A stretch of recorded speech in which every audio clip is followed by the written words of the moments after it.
Et en fait, cette barrière psychologique, vous avez deux façons de la voir. Je donne des cours en parallèle à Sciences Po. Et donc, c'était mon premier cours cette semaine. Et pour la première fois de ma vie, je me suis énervé sur un étudiant.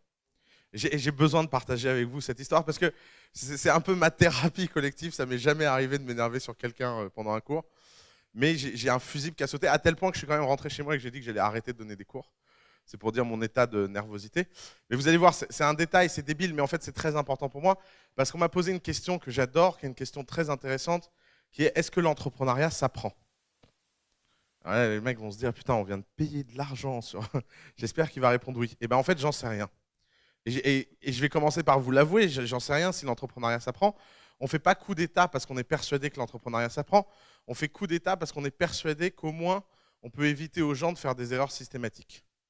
Et quand on pose la question: est-ce que l'entrepreneuriat s'apprend? En fait, ce n'est pas vraiment cette question qu'on pose. La question qu'on pose, c'est comment garantir à quelqu'un l'apprentissage du succès. Parce que c'est ça la question cachée dans est-ce que l'entrepreneuriat s'apprend. Parce que évidemment, est-ce que créer une boîte s'apprend? Oui. Est-ce qu'on peut vous donner des réflexes et des savoirs techniques? Oui. Mais est-ce que même si vous appliquez, imaginez une sorte de psychopathe, psychorigide qui applique tout ce qu'il a appris dans Coup d'État à la lettre, étape après étape, et il échoue, est-ce qu'on a une responsabilité? Est-ce que notre contrat est une obligation de moyens ou une obligation de résultat? C'est bien évidemment une obligation de moyens. Et parce que personne ne peut garantir ce type de résultat. Personne ne peut dire à quelqu'un: je vais t'expliquer comment réussir. Les gens peuvent à minima, comme nous, expliquer: voilà ce que je peux faire pour éviter que tu échoues bêtement. Et tout est dans le bêtement. Parce qu'effectivement, il y a des choses qui mènent à un échec quasi systématique. Il y a des choses où le mur est évident parce que vous avez un peu d'expérience. Et alors, je vais vous expliquer mon petit énervement. Il y a une histoire que j'adore raconter sur l'état d'esprit et qui, pour moi, résume. J'arrive à classer les entrepreneurs en deux catégories à chaque fois que je pense à cette histoire. C'est une histoire qu'on m'a racontée sur Mozart et un jeune compositeur. Un jeune compositeur est venu voir Mozart et lui a dit: Mozart, parce qu'il était allemand, euh, Mozart, dites-moi comment on fait pour écrire une symphonie? Est-ce que vous avez des conseils à me donner? Et Mozart est très mal à l'aise. Il dit: vous savez, mon cher monsieur, la symphonie est un objet musical très complexe. Vous feriez mieux de commencer par une ballade ou une fugue ou un truc assez simple, et petit à petit, vous complexifierez, et puis un jour, vous aurez une symphonie. On dirait moi qui parle aux startups, quoi. Commence par un MVP, et petit à petit, un jour, tu seras Bill Gates. Et le type, vexé, dit à Mozart: mais je ne comprends pas. Vous avez écrit votre première symphonie, vous aviez 6 ans. Et Mozart répond: oui, mais moi, j'ai demandé à personne comment faire. Et pour moi, en fait, cette histoire pointe exactement les deux types d'entrepreneurs, vraiment la matrice fondamentale qu'on voit chez les gens. Il y a les gens qui sont touchés par la grâce, il y a les gens qui sont touchés par le labeur. Donc les gens qui sont touchés par la grâce sont des gens qui, effectivement, semblent, dès le début de leur entreprise, déployer un naturel extraordinaire, semblent prendre les bonnes décisions les unes après les autres, semblent avoir un instinct extraordinaire concernant où leur entreprise va. Et puis on a les laborieux. Les laborieux, ils font tout à l'envers. S'il y a une connerie qu'ils peuvent faire, ils la font. Et puis ils souffrent, mais ils survivent, ils tiennent et ils passent à l'étape d'après. Et puis petit à petit, comme ça, linéairement. Et d'ailleurs, si vous regardez à peu près tous les domaines de l'esprit, ou même d'ailleurs le sport, dans le sport, c'est la même chose. Vous avez les gens touchés par la grâce, Usain Bolt. Vous avez les gens qui sont touchés par le travail. Je sais pas, je connais pas beaucoup de sportifs à part Usain Bolt. Euh, dans l'écriture, c'est la même chose. Vous avez les gens touchés par la grâce, vous avez les gens touchés par le labeur. D'ailleurs, l'écriture est un sujet très intéressant. L'époque où on a formé le plus d'écrivains de façon formelle est l'époque qui a fourni le plus de chefs-d'œuvre. Le 19e siècle est le seul moment de l'histoire où une société entière s'est mise en tête de former des écrivains. Au 19e, être écrivain, c'était un métier. C'était une carrière tout à fait acceptable pour un enfant de bonne famille. On pouvait dire à son papa: je vais devenir écrivain, et son papa disait: oui, tu iras à Henri IV. Et c'était tout à fait normal, et on prenait des cours, on avait des précepteurs, et c'est une époque où des milliers de gens ont été formés à l'écriture. Ça a donné quelques dizaines de chefs-d'œuvre. Aujourd'hui, si vous voulez être écrivain, il faut être soit chanceux, soit talentueux, soit travailler dur seul, mais il n'y a aucune école pour apprendre à être écrivain. Vous ne pouvez pas aller sur apprendre à écrire.com. D'ailleurs, c'était un étudiant de coup d'État qui voulait faire ça. Je ne sais pas où il en est, mais ça sera intéressant de regarder. Et je lui souhaite bon courage, parce que c'est pas facile de former formellement quelqu'un à l'écriture vieux. C'est plus simple jeune. Et donc, la question qui se pose dans l'entrepreneuriat, c'est la même. Est-ce que on peut apprendre à quelqu'un les différentes étapes? Est-ce qu'on peut le prévenir? Et est-ce qu'on peut lui transmettre ça? Et alors, pourquoi mon énervement? Juste pour l'anecdote, pour que vous partagiez ça avec moi. Le type me répond, oui, mais Mozart, c'est pas vrai que c'est la grâce, il a beaucoup travaillé. Et alors là, on est parti dans une discussion de 40 minutes sur est-ce que tout gamin de 2 ans qui reçoit des cours de musique devient Mozart ou pas? Et sur le rapport entre causalité et corrélation, je vous évite tout ça. Et ça a fini par moi pétant un fusible, lui disant qu'il ferait mieux de reprendre son éducation à zéro et qu'en étant en 5e année de Sciences Po, il serait sans doute un jour dirigeant, qu'il allait massacrer beaucoup de gens dans son travail et que c'était une honte et qu'il ferait mieux de reprendre ses études à zéro. Voilà. Ça, c'est fait. On passe à la suite. Alors, pourquoi je vous parle de tout ça? Je vous parle de tout ça parce que c'est le sujet du jour. Je vous parle de tout ça parce qu'en fait, au fondement de tout, dans l'entrepreneuriat, il y a un état d'esprit et il y a un certain nombre de choses dans l'état d'esprit qui ont un impact pendant très longtemps. Si vous voulez savoir ce qu'est une boîte, c'est un organisme vivant. Et c'est un organisme vivant qui commence par de l'ADN. Et cet ADN, il provient d'où? Il provient des fondateurs. Créer une boîte, c'est comme créer un enfant. Il y a des choses qui sont innées, il y a des choses qui sont acquises. Quand 2 personnes font un enfant, tout le monde sait comment on fait les bébés ici, c'est bon. Quand 2 personnes font un enfant, chacune des personnes donne la moitié de son ADN et les 2 ADN se combinent et créent quelqu'un. Cet acte-là, cet acte de vie, c'est exactement la même chose que ce qui se passe quand vous allez créer une boîte. Quand vous allez créer une boîte, chacun des fondateurs va amener son ADN. En plus, ce qui est assez marrant, c'est qu'on peut le faire à 3, 4, 5, 6. Il y a des moments, ça devient très compliqué, très très compliqué. Mais disons que jusqu'à 3, 4 personnes, les ADN se mélangent. Mais c'est pour ça que la première acte d'état d'esprit, c'est l'acte de fondation. Et l'acte de fondation, il a un petit problème, c'est que si les ADN, autant dans la nature on cherche la diversité, autant dans la vie des entreprises, on cherche l'alignement. S'il y a un fondateur qui va par là et un fondateur qui va par là, vous ne risquez pas d'avancer. Parce qu'à un moment donné, l'histoire de la fondation, c'est une histoire d'alignement. Et alors, pour une raison assez inconnue, et je m'excuse d'avance pour la plupart des gens qui ont un fondateur, la première surprise qu'on a à The Family, c'est pourquoi les gens prennent leur cofondateur au hasard. Et ça, c'est le premier problème d'état d'esprit. J'allais dire franco-français, mais il n'est pas franco-français. Aux États-Unis aussi, ça arrive très souvent. C'est, disons, l'erreur la plus commune que tous les entrepreneurs du monde font.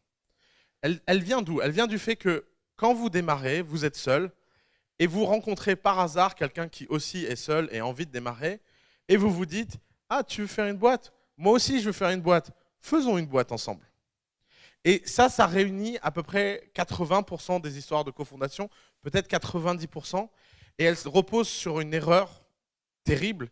C'est que cette erreur, c'est que le cofondateur doit être moins choisi que l'employé le plus important de votre boîte. Personne ne choisirait un poste clé sans passer par un cycle d'interviews, de tests, de périodes d'essai, et je ne sais pas quoi. Par contre, la cofondation, c'est top là et on y va. C'est assez bizarre. C'est un peu comme si vous disiez, bon, moi je fais passer des tests assez poussés aux gens avec qui je couche. Par contre, les gens avec qui je me marie, ça, rien à foutre. Ça vous fait rire, ça paraît très absurde. Pourtant, c'est ce que tout le monde fait. J'en vois même là qui se disent, eh merde, qu'est-ce que j'ai foutu avec mon cofondateur? Oui, je sais. Parce que, en fait, l'acte de cofondation, c'est avant tout un acte d'état d'esprit. Or, je pense que les gens, il y a plein de façons de choisir son cofondateur, il y a plein de choses, mais le point important, c'est quand vous choisissez votre cofondateur, vous devriez avant tout choisir un état d'esprit. Par exemple, les gens choisissent leur cofondateur parce qu'il est brillant. Les gens choisissent leur cofondateur parce qu'il est compétent. Les gens se rationalisent leur cofondateur parce qu'il était disponible. Les gens se disent qu'ils vont travailler avec quelqu'un parce que cette personne, à cet instant T, est le meilleur expert du sujet. Mais le problème dans tout ça, c'est que vous oubliez la chose la plus méta et la plus fondamentale de l'existence de toutes les boîtes. C'est que les boîtes ne vivent pas par compétence, elles vivent par esprit. Au sens où les boîtes, elles n'existent pas parce qu'à un moment donné, c'est les meilleurs qui font quelque chose, mais elles existent parce qu'à un moment, des gens n'ont jamais rien lâché jusqu'à ce que ça existe. Et si vous comprenez que la qualité première de tout fondateur et de tout entrepreneur, c'est la détermination, vous comprenez que la seule chose que vous devriez regarder chez vos cofondateurs, c'est à quel point ils sont déterminés. Et la détermination, ça se teste. Et ça, c'est le deuxième trait d'état d'esprit dont je pense trop mal parlé dans Coup d'État, première version. C'est que je n'ai pas arrêté de supposer que quelque chose était évident alors que ça ne l'est pas. Et en fait, cette évidence qui manque, c'est que on ne peut pas choisir un cofondateur et on ne peut rien faire dans l'histoire de son entreprise si à un moment donné, on n'accepte pas l'idée que tout ce qu'on fera est important et qu'il n'y a rien qui est un détail. Les meilleurs fondateurs sont des gens qui sont quasi obsessifs. C'est un trait extrêmement courant chez les fondateurs. Et vous devez vous regarder dans une glace et vous demander, vous poser cette question, de quel côté je suis? Est-ce que je suis du côté des gens qui laissent tout passer et pour qui pas grand-chose n'a d'importance et les choses coulent? Ou est-ce que je suis du côté des gens qui veulent toujours obtenir le meilleur dans quoi qu'ils fassent? Et à un moment donné, la seule façon de faire une boîte de qualité, c'est que sur cet acte fondamental, vous partiez dans le bon sens. Et je me demande à quel point les gens se racontent des histoires là-dessus. Alors, première chose, c'est concernant les caractéristiques psychologiques. La première chose que vous devriez tester chez vos cofondateurs, c'est la résistance au stress. Et ça, c'est très important. À quel point ils sont capables de prendre le stress dans la tronche et de survivre au stress. Et je pense, moi je rêve de ça, j'en parle tout le temps, mais personne ne le fait. Mais pourtant, je pense que ça rêverait beaucoup. Je rêverais d'un Pékin Express version start-up. Vous prenez deux mecs, vous leur donnez 100 balles et vous leur dites si tu arrives à Pékin et que tu peux m'appeler en autostop, alors je te prends comme dans The Family où tu as le droit de créer ta boîte. Ça a l'air con, mais ça représente quelque chose d'important qui est que il n'y a rien de mieux que la vraie vie et il n'y a rien de mieux pour tester un cofondateur. C'est pour ça que les meilleurs cofondateurs ne sont pas trouvés, on vit avec. C'est pour ça que les meilleurs cofondateurs, on a soit travaillé avec, soit on a fait quelque chose avec eux et la cofondation est devenue un accident.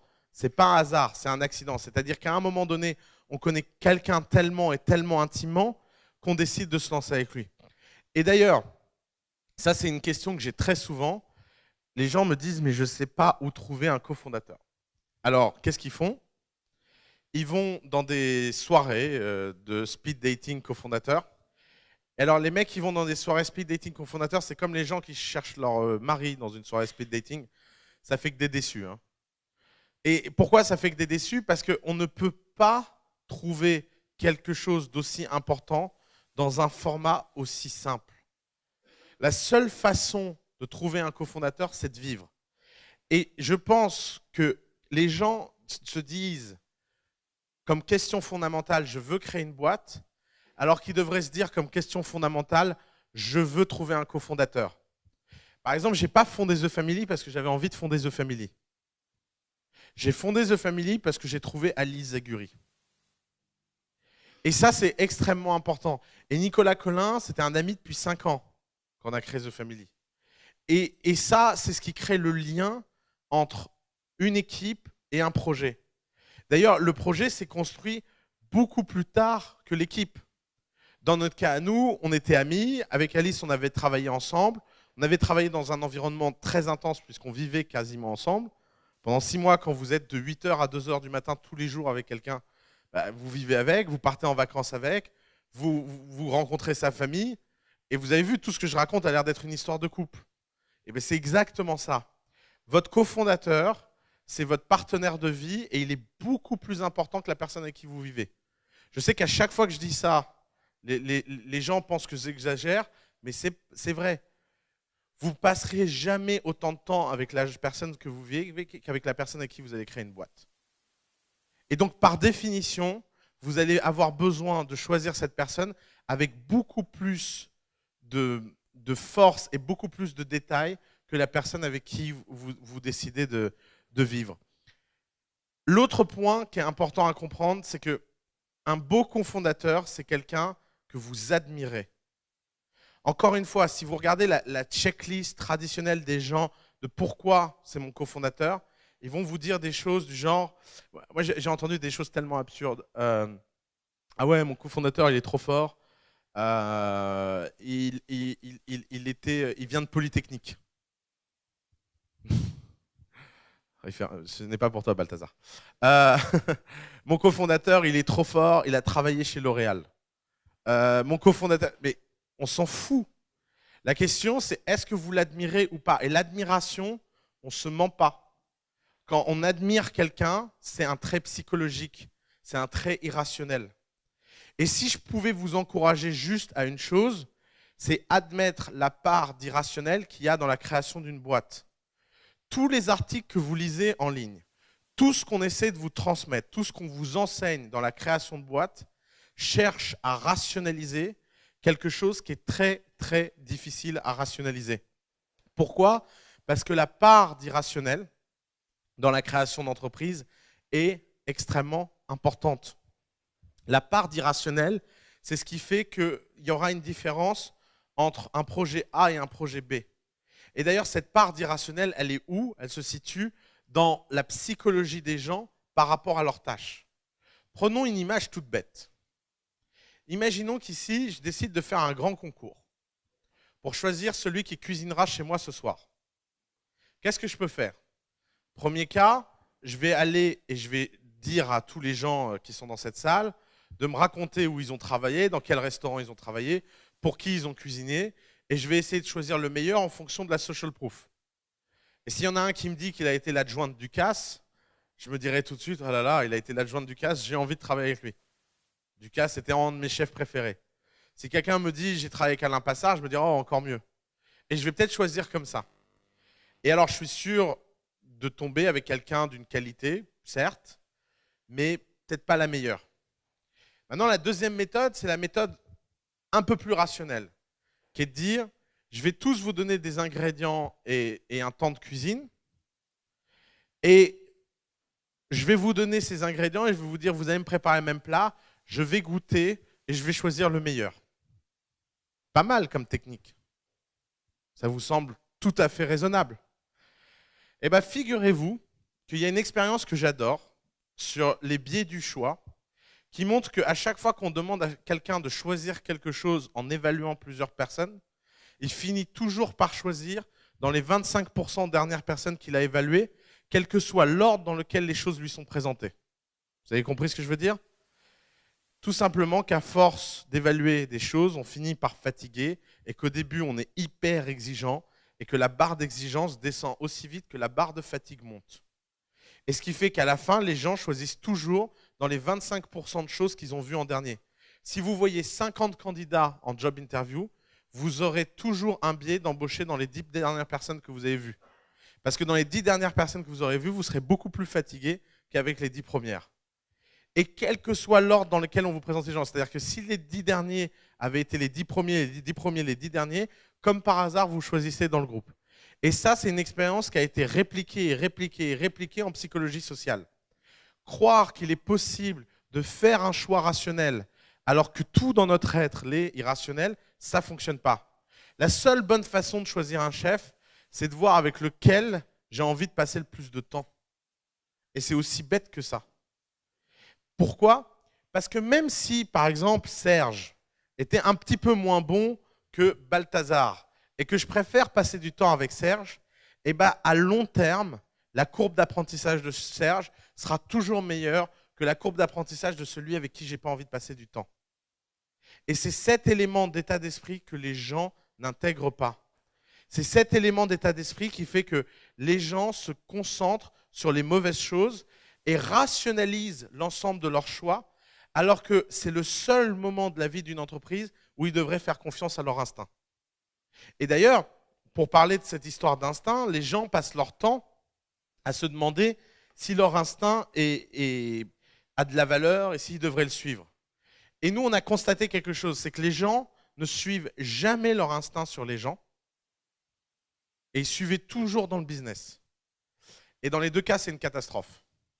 En général, les entrepreneurs qui suivent leur instinct dans le business, ils sont sûrs de se planter. Parce que c'est tellement contre-intuitif, le business, que si vous n'avez pas une méthode rationnelle et formelle pour évaluer ce que vous faites, vous avez beaucoup de mal. Alors que évaluer les gens, tout dans votre vie vous a préparé à ça. Depuis votre enfance, dans la cour de récré, vous repérez de loin les mecs avec qui vous avez envie d'être ou pas. Dans la cour de récré, de loin, vous repérez les gens qui sont cool ou pas. Et si vous regardez, et on se faisait cette remarque récemment, ici à The Family, c'est que si on regarde notre top 10 d'entreprises, ils ont une caractéristique incroyable, c'est qu'ils sont extrêmement homogènes dans leur équipe.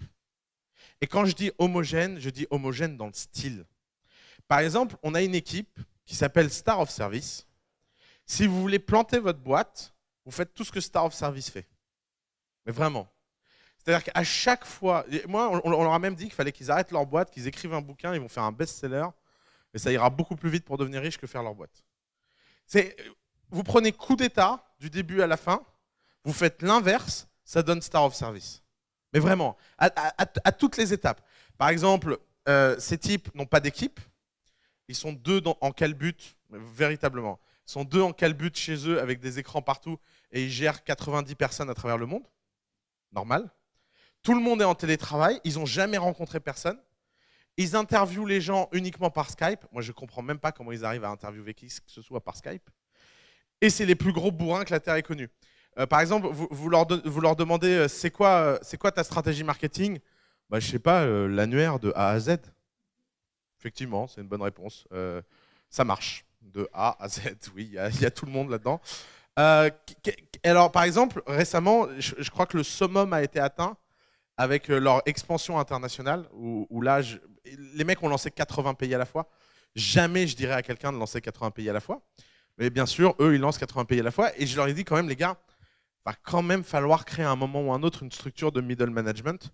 Et donc, ce serait cool que vous ayez pour les 20 pays les plus importants, un MD.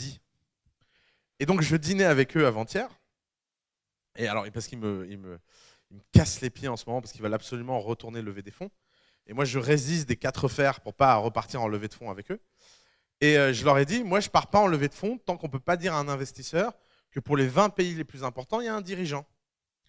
Et donc, pendant le dîner, ils me cassent les pieds, c'est nanana, levée de fonds, nanana, levée de fonds, nanana, levée de fonds, nanana, levée de fonds. C'est ce que j'entends quand j'écoute plus les entrepreneurs, j'entends une sorte de nanana, nanana, comme ça. Et là, les types, je leur dis, non, mais attendez, de toute façon, on va la faire simple. Vous ne pouvez pas partir dans le levée de fonds, vous n'avez pas de MD dans les pays. Puis ils me disent, si, on a des MD. Je dis, non, vous n'avez pas de MD. MD, excuse-moi, c'est Managing Director, c'est le directeur d'un pays.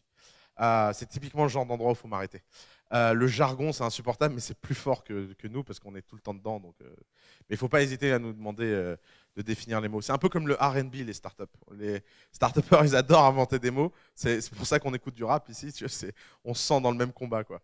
Et donc, je leur dis, non, vous pouvez. Et ils me disent, mais si, on en a 20. Et dans les 20 pays les plus importants, on a embauché un mec. Et ça cartonne. Bon, on en a viré 4, mais on les a remplacés. Je dis, mais les gars, si vous avez embauché 20 personnes, votre cash position aurait dû baisser. Vous avez plus d'argent sur votre compte que le mois dernier et votre chiffre d'affaires n'a pas augmenté. Ah non, mais on ne les paye pas. Quoi? Bah ouais, attends, tu comprends. Nous, on est resté 2 ans sans salaire. Alors, on leur a dit. Et donc, l'idée, c'est qu'au début, ils n'ont pas de salaire et on les augmente de 200 € tous les mois. 200 € tous les mois.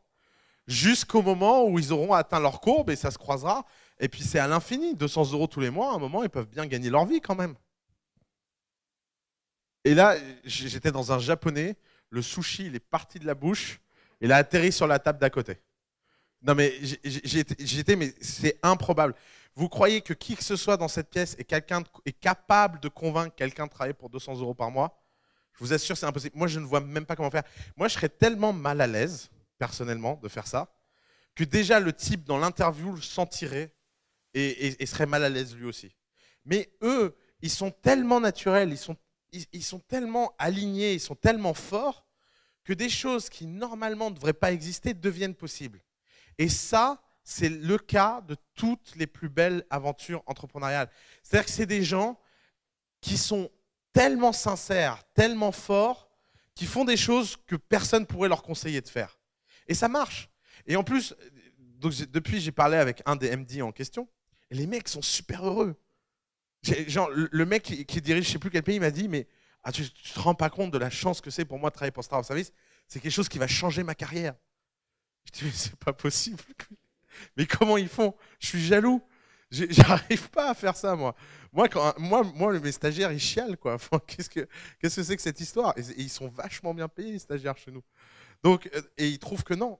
Donc je comprends pas. Mais en fait, tout ça, c'est une question d'état d'esprit.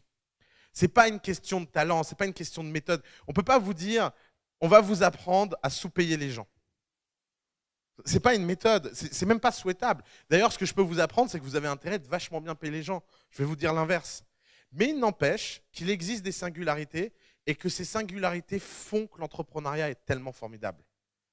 Et qu'en fait, la différence entre est-ce que je dois suivre mon instinct ou est-ce que je ne dois pas le suivre, c'est tout simplement le résultat. Si Star of Service payait les gens 200 € par mois et que c'était une cata, ce serait simple de leur expliquer pourquoi. Il n'y a qu'à augmenter les gens et les gens travailleront mieux. Mais comme eux, ils ont des performances exceptionnelles en étant comme ça veut dire qu'ils représentent une singularité. Et c'est ça que vous devez chercher. Et ça ne se trouve pas si les fondateurs sont de cultures différentes. Ce qui est incroyable chez Star of Service, c'est que les deux sont parfaitement alignés là-dessus. Ils sont caricaturaux, ils sont brutaux, ils sont incroyablement simples, mais incroyablement doués. Et pourquoi? Parce que leur talent, c'est une capacité d'exécution exceptionnelle.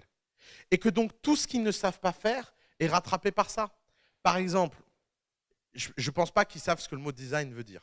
Je pense que c'est en dehors de leur vocabulaire. Alors ils veulent faire un nouveau logo. Qu'est-ce qu'ils font? Ils prennent le bleu de Google et la police d'Airbnb. Tout simplement. Et vous voyez, ce genre de décision ne prend même pas. Balthazar me disait, mais à ton avis, ça leur a pris combien de temps pour décider ça? Je ne sais pas, 20 secondes. Et là où une autre boîte aurait travaillé sur son logo pendant 4 semaines en faisant des allers-retours avec un designer, chez Star of Service, ça a pris 30 secondes. Ouais, le bleu de Google a été testé des millions de fois. Airbnb, ils ont l'air de bien marcher. Fusionnons les deux et ça fera un truc. Bien sûr. Vous savez que le jour où ils ont annoncé leur levée de fonds, leur communiqué de presse pour la levée de fonds était le communiqué de presse traduit sur Google Translate de leurs concurrents américains. Et ils m'ont dit, je ne comprends pas pourquoi on se ferait chier à écrire un communiqué de presse, ils l'ont déjà fait. On n'a qu'à le traduire dans Google Translate, on corrige les quelques fautes d'orthographe et hop, communiqué de presse. Ce qui, chez quelqu'un d'autre, aurait pris 5 heures de réunion, chez eux, prend 30 secondes. Et d'ailleurs, tout dans Star of Service se résume à cette culture très simple. D'ailleurs, ils ont embauché un directeur général, un directeur commercial qui s'est fait virer parce qu'il a présenté une note de frais. Et je comprends. On ne présente pas une note de frais chez Star of Service. Le mec, il s'écrit où? Chez EDF. Et les mecs, ils m'ont dit, on a regardé la note de frais pendant 2 heures, on a cru que c'était une blague. On s'est dit, ouais, il y a une caméra cachée et tout. Mais non, on ne fait pas ça chez eux. Pourquoi? Parce que chez eux, il n'y a pas besoin de note de frais. Parce qu'il n'y a rien à dépenser. Et non, on ne prend pas un hôtel, on va dormir chez un pote. Et non, on ne prend pas le train, on vient en blablacar. Et ce genre de mentalité, quand vous l'exécutez dans une boîte, vous faites Star of Service. Imaginez maintenant que ces deux types aient décidé de ne pas faire Star of Service, mais faire SpaceX. Tout ce qui est leur qualité devienne la raison pour laquelle ils vont échouer. Et en fait, ça va être psycho-merguez pendant 3 secondes. Je pense que les psychologues devraient créer une spécialité entrepreneuriale, devraient regarder les gens dans les yeux et leur dire quel type d'entrepreneur es-tu, et de faire une sorte de grande classification des boîtes et te dire tu devrais aller faire une boîte à la Star of Service, une boîte à la Save My Smartphone, une boîte à la Made in Pharmacy, une boîte à la Toc Toc Toc, etc. Parce que la réussite dans l'entrepreneuriat, ce n'est pas une question de compétences, c'est une question d'état d'esprit au tout début. Parce que toutes les compétences que vous n'avez pas, vous pouvez les acquérir. Alors que l'état d'esprit, ça ne se change pas. Ou du moins, c'est ma théorie. Il paraît qu'il y a des gens qui savent changer l'état d'esprit des gens. Moi, je ne sais pas faire. L'autre point avec un cofondateur, et c'est un point qui, moi, me dépasse tout le temps. On a un jeu dans The Family. Vous allez nous prendre pour des gens affreux, mais je rentre dans une réunion avec une équipe et je les fais abandonner. Et on chronomètre combien de temps je mets pour les faire abandonner. Et alors j'ai des records assez stylés, 1 minute 30, et bam, 4 ans par la fenêtre. Et en fait, je vais vous expliquer pourquoi on fait ça. Parce que tout simplement, il y a des gens qui se mentent énormément à eux-mêmes. Et c'est aussi notre rôle de les réaligner. Mais pourquoi c'est possible? Pourquoi quelqu'un comme moi, en 1 minute 30, peut faire abandonner une équipe qui travaille depuis 2 ans, 3 ans sur un projet? Et ben, j'ai remarqué qu'il y avait toujours 3 points d'inflexion qui étaient toujours les mêmes chez les gens qui abandonnent. Le premier point d'inflexion, c'était le manque de confiance entre cofondateurs. Alors ça, moi, c'est un truc qui me dépasse. Il y a des gens qui créent des boîtes avec des gens et ils ne leur font pas confiance. Alors ça, si vous êtes dans ce genre de cas, vous faites une chose et une chose simple, vous arrêtez tout de suite et vous partez. Si vous n'êtes pas capable de confier votre carte bleue, votre compte en banque et toute votre vie à votre cofondateur et de dormir tranquille, c'est que ce n'est pas votre cofondateur. Si vous n'êtes pas capable de lui confier une énorme somme en cash et lui dire garde-la pendant 6 mois et n'y touche pas, et que vous ne dormez pas tranquille, ce n'est pas votre cofondateur. Et start-up et mafia, même combat. Si vous regardez le film Godfather, il y a une scène qui m'a vachement marqué, il dit on ne recrute pas les gens parce qu'ils sont forts ou violents ou etc. On les recrute parce qu'on peut leur faire confiance. Et c'est exactement la même chose dans une start-up. Votre cofondateur doit être quelqu'un d'interchangeable avec vous. Et alors, ça c'est un truc qui, moi, je n'arrive pas à expliquer pourquoi des gens iraient s'associer avec des gens qui ne font pas confiance, mais c'est extrêmement courant. Et ça s'exprime dans quoi? Ça s'exprime, il y a un indice tout bête, c'est que les types, quoi qu'ils fassent, ils sont toujours 2. Bah oui, parce que inconsciemment, qu'est-ce qui se passe? Ils se disent, ah ben non, je ne vais pas le laisser aller seul au rendez-vous, il pourrait le foirer. Ah ben non, je ne vais pas le laisser aller seul à ça, c'est trop important. Ah ben non, si on négocie avec des investisseurs, je veux être aussi là pour être sûr que mes droits à moi aussi sont protégés, etc., etc. Par exemple, dans The Family, la règle entre partenaires, c'est qu'il y a toujours un partenaire responsable pour quoi qu'on fasse et les autres lui font confiance. Quand par exemple on lève des fonds, personne ne parle aux investisseurs à part moi. Jamais Alice ou Nicolas se sont dit « mais si ça se trouve, Oussama il est en train de nous enfiler avec les investisseurs ». S'ils avaient le moindre doute que ce soit possible, ça ne serait plus mes associés. Parce que le fondement même d'une start-up et le fait que ça la rend indestructible, c'est la confiance. Pourquoi? Parce que la confiance, c'est ce qui viendra grignoter petit à petit l'énergie de votre start-up. Et si vous rompez ce cercle sacré de confiance, vous allez laisser rentrer plein de choses. D'abord, vous allez laisser rentrer les employés qui font de la politique. Ça, c'est un truc très classique. Vous avez forcément des gens ambitieux qui vont venir bosser pour vous. Les gens ambitieux, ils veulent forcément monter. La seule façon de monter, c'est à un moment ou un autre de remplacer un fondateur. Le seul moyen de remplacer un fondateur, c'est de couper la confiance entre les fondateurs.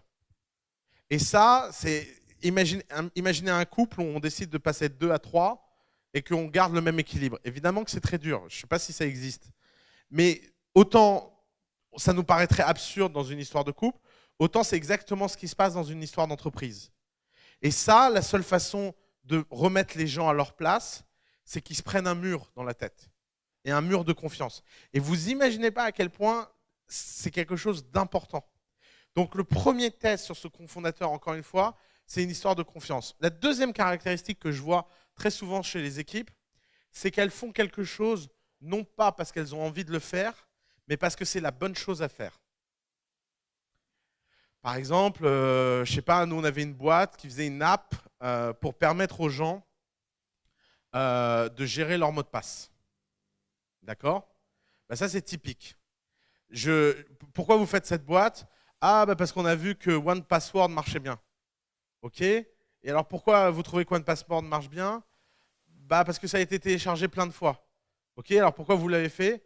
Parce que ça a été téléchargé plein de fois. Mais sinon, vous kiffez la vie? Qu'est-ce que c'est chiant. Nous, le rêve de notre vie, on fait ça parce qu'un jour, on fera une boîte qui ira dans les étoiles. Mais pourquoi vous ne la faites pas tout de suite, votre boîte? Parce qu'en école de commerce, on nous a dit qu'il fallait d'abord réussir une boîte simple et après, on faisait une boîte compliquée. Ah ouais, et le mec en école de commerce qui t'a dit ça, il a déjà créé une boîte? Bah non. Ok, bon, on arrête là. Et en fait, c'est aussi bête que ça. Vous ne pouvez pas remettre à plus tard ce que vous avez envie de faire aujourd'hui. Vous ne pouvez pas. Vous devez tous les jours être drivé par ce que vous avez le plus envie de faire. Et d'ailleurs, c'est un point important parce que les gens vont me dire, mais oui, mais peut-être que ce que j'ai envie de faire n'est pas une bonne opportunité business. Et bien dans ce cas-là, c'est tout simplement que vous n'êtes pas fait pour être entrepreneur. Parce que le premier test à être entrepreneur, ce n'est pas la capacité à être entrepreneur, c'est la capacité à avoir un projet de vie qui est aligné avec l'existence d'un marché. Et c'est très dur ce que je viens de dire. Ce que je viens de dire, c'est que 80% des gens qui sont entrepreneurs feraient mieux de ne pas l'être. Et 80% des gens qui veulent être entrepreneurs feraient mieux d'être cofondateur ou travailler pour quelqu'un qui, lui, a ce projet de vie. C'est très différent d'être early employee et d'être fondateur. Et cette différence vient de quoi? Elle vient de ça. Elle vient de cet alignement, elle vient de cette passion. Vous pouvez très bien séparer vie professionnelle et vie personnelle lorsque vous êtes un employé. Personne ne s'attendrait, même avec les premiers employés, que la vie personnelle fusionne avec la vie professionnelle. Ça, cette distinction, elle n'existe pas à partir du moment où vous êtes fondateur. Quand vous êtes fondateur, votre vie personnelle devient votre vie professionnelle et votre vie professionnelle est votre vie personnelle. Et ça, pourquoi c'est important? Parce que c'est ce qui distingue quelqu'un qui veut vivre une aventure entrepreneuriale de quelqu'un qui est entrepreneur. Et d'ailleurs, vous devriez tous y réfléchir. Énormément de gens créent leur boîte pour vivre une aventure entrepreneuriale, alors que la façon la plus simple de vivre une aventure entrepreneuriale, c'est de rejoindre une start-up qui a levé des fonds. Vous vous enlevez toutes les emmerdes, vous vous enlevez tout ce qui fait chier tout le monde, et vous démarrez avec le meilleur, construire une boîte. Et être premier employé d'une boîte qui a levé des fonds, ou être fondateur, en termes d'excitation, d'opportunités de travail, etc., aucune différence. La seule différence, c'est une différence d'ego. C'est que tout le monde connaîtra le fondateur et personne ne vous connaîtra vous. Et ce deal-là, vous devez être confortable avec, à condition que vous comprenez tout simplement que c'est son projet de vie à lui et que vous êtes simplement un rouage au service de ce projet de vie. Mais si c'est une question d'argent ou si c'est une question d'excitation ou si c'est une question de faire des choses et de construire des choses, être fondateur, ce n'est pas forcément le meilleur chemin pour ça. Le meilleur chemin peut être ailleurs. Et alors le troisième point que je vois tout le temps dans ces équipes qui abandonnent, c'est que très souvent, les gens ont construit quelque chose qui n'a pas marché, ont perdu la motivation et veulent tout simplement pas se regarder dans un miroir et se dire « ça ne marche pas ». Pourquoi? Parce qu'ils savent qu'à partir du moment où ils se diront « ça ne marche pas », ils arrêteront. Et donc, ils repoussent le plus loin possible cette phrase « ça ne marche pas ». Et ça, c'est la troisième catégorie de boîte à faire arrêter. C'est quand vous avez fait tout ce qu'il fallait, vous avez poussé tout ce qu'il fallait, mais juste ça ne fonctionne pas. Et là, c'est un point très important en termes d'état d'esprit.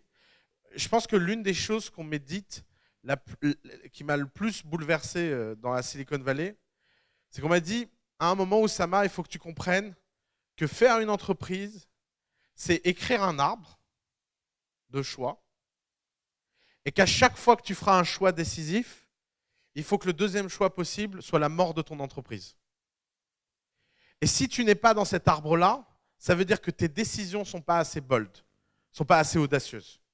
Ça veut dire que tes décisions ne sont pas les bonnes, ça veut dire que tu as simplement fait quelque chose pour préserver la vie plutôt que préserver la croissance. Parce que la croissance, c'est quelque chose qui fait mal. C'est facile de passer de 0 à 10 000 euros de chiffre d'affaires par mois. C'est un peu plus dur de passer de 10 000 à 100 000. C'est beaucoup plus dur de passer de 100 000 à 1 million. C'est très, très dur de passer d'1 million à 10 millions. C'est extrêmement rare de passer de 10 à 100. Et de 100 à 1 milliard, ça n'existe pratiquement pas. Mais à aucun moment, ce genre de passage ne se fait autrement que dans la douleur et dans le risque. Et le problème, c'est que des entrepreneurs qui ont raté la première coche et qui en fait sont tout simplement dans une sorte de limbe permanente et perdue, plutôt que de regarder en face et de se dire bah, « ça ne marche pas et c'est la majorité des projets qui ne fonctionnent pas et je devrais faire autre chose et je devrais partir ailleurs et je devrais peut-être recommencer à zéro », préfèrent se raconter une histoire que tout simplement ils ne l'ont pas poussé assez longtemps. Et ça, il y a un moment, il y a des gens extérieurs qui peuvent être un waking call et qui peuvent vous dire, écoutez les gars, ça marche pas. Écoutez les gars, il faut arrêter les conneries, il faut faire autre chose. Et ça, c'est un point en fait qui est sans doute le plus dur en termes d'état d'esprit, qui est que vous devez admettre l'idée qu'il est fort probable que votre entreprise ait déjà fait faillite. Et vous devez vivre confortable avec cette idée le plus tôt possible. Et vous ne devez surtout pas essayer d'optimiser pour survivre, mais vous devez optimiser pour vivre dans l'opulence. Parce qu'il y a une grande différence entre survivre et vivre dans l'opulence. Tu t'en sors? Ouais. Alors, oui. Pendant 35 mois, et ils ont fini par comprendre quoi faire pendant 3 mois. Et c'est ça l'histoire de toutes les boîtes. C'est le fameux pivot. Alors, je ne supporte pas ce mot de pivot, parce que, comme d'hab, en France, on a traduit les mots dans leur version la plus soft. Donc, quand on dit à un type, il faut pivoter, il vous dit, ouais, ben, je faisais un réseau social pour chiens, alors ça ne marchait pas, et donc j'ai décidé de l'ouvrir aussi aux chats. J'ai pivoté. Alors que la bonne histoire devrait être, j'ai fait un réseau social pour chiens avec telle version, ça ne fonctionnait pas, et donc j'ai décidé de me spécialiser que dans les bulldogs, et depuis j'ai de la croissance. Ça c'est un pivot. Mais un pivot, ça suppose forcément une page blanche, et ça, on ne vous le dit pas. Or, ce que tu ne vois pas dans toutes ces boîtes, c'est à quel point elles sont reparties de zéro un certain nombre de fois. Et ce partir de zéro, il fait très mal, il est très rare, et pourtant, c'est la seule façon de réussir. Je vous le dis, hein, aucune boîte ne met du temps à avoir de la traction. Aucune. La traction, c'est immédiat ou c'est jamais. Par contre, il y a énormément de boîtes qui d'abord peuvent mettre longtemps à avoir de la traction parce que c'était une petite traction et ça devient une grande traction, ça c'est sûr. Mais en général, ça se repère simplement par de la croissance continue. Mais en général, dès que tu commences à avoir de la croissance continue, elle est ininterrompue. Et la deuxième chose, c'est que la plupart du temps, les gens qui se demandent si leur boîte a assez de succès ou pas, c'est qu'en fait, ils ont un doute sur le succès réel de leur boîte. Et une de mes citations préférées, c'est « Success is obvious ». À chaque fois que je l'ai dit à un entrepreneur ou à quelqu'un un coup d'état, il ne l'a pas compris. Et c'est l'une des phrases où je reçois le plus d'emails de gens 1 an, 2 ans, 3 ans, 4 ans après, qui me disent « Putain ». Je repense très souvent à cette phrase depuis 3 mois ou depuis 6 mois, parce que j'ai vu la différence de goût. Et c'est un peu comme manger quelque chose de très bon. Tu peux manger des pizzas, tu peux trouver ça bon, et un jour, tu manges la meilleure pizza dans le monde. Et la sensation que tu as, c'est une sorte d'évidence de « Ah, mais en fait, une pizza, ça devrait être ça ». Et ensuite, tu ne peux plus jamais manger les autres pizzas. Et bien, être fondateur, c'est la même chose. Au début, tu manges de la cuisine de très mauvaise qualité, et tu te racontes comme histoire qu'en fait, c'est de la bonne cuisine. Puis un jour, tu as peut-être la chance de passer de l'autre côté de la barre et d'avoir de la vraie croissance. Et ce jour-là, tu as quelque chose qui se passe. Mais ce qui est sûr, c'est que tu n'as que 2 choix quand ça ne décolle pas. Soit tu recommences de zéro, et vraiment de zéro, soit tu abandonnes et tu décides de faire autre chose. Quel est le bon moment pour abandonner? C'était ça la question? Non. Non. Quel est le bon moment pour abandonner? C'est tout simplement le moment où psychologiquement tu n'en peux plus. Je pense que la limite à l'acte entrepreneurial, c'est la même qu'à l'acte artistique. C'est qu'il y a un moment, les gens craquent et ça ne sert à rien de craquer plus que raisonnable en fait. Et il y a des gens, et alors de ce point de vue-là, il y a des gens qui peuvent tenir très longtemps à recommencer de zéro. Les mecs d'Airbnb sont un bon cas de ça.